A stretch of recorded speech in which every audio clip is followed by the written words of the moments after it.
সাবেক অর্থমন্ত্রী শাহ এএমএস কিবরিয়ার ছেলে রেজা কিবরিয়া আনুষ্ঠানিকভাবে বিএনপিতে যোগ দিয়েছেন। সোমবার 1 ডিসেম্বর গুলশানে বিএনপির চেয়ারপারসনের রাজনৈতিক কার্যালয়ে এক অনুষ্ঠানের মাধ্যমে তিনি দলটির পতাকাতলে নাম লেখেন। যোগদান অনুষ্ঠানে উপস্থিত ছিলেন বিএনপির মহাসচিব মির্জা ফখরুল ইসলাম আলমগীর এবং দলের স্থায়ী কমিটির সদস্য সালাহ উদ্দিন আহমেদ।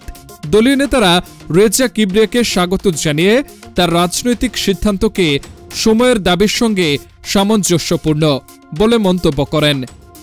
অনুষ্ঠানে রেজা কিবরিয়া জানান, তিনি হবিগঞ্জ 1 আসন থেকে আগামী জাতীয় সংসদ নির্বাচনে বিএনপির মনোনীত প্রার্থী হিসেবে ধানের শীষ প্রতীকে নির্বাচন করতে চান।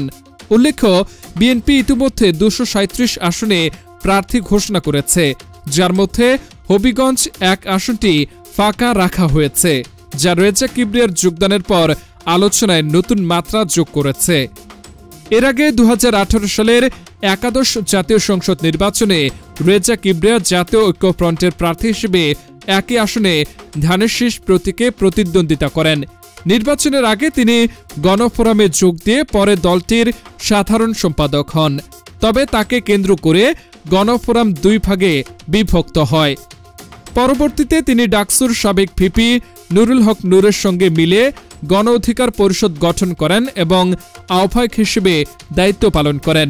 কিন্তু সেখানেও পুনরায় বিভক্তি সৃষ্টি হলে তিনি আমজনতার দল গঠন করেন এবং সেই দলের প্রতিষ্ঠাতা আহ্বায়ক হিসেবে দায়িত্ব পালন করে আসছিলেন।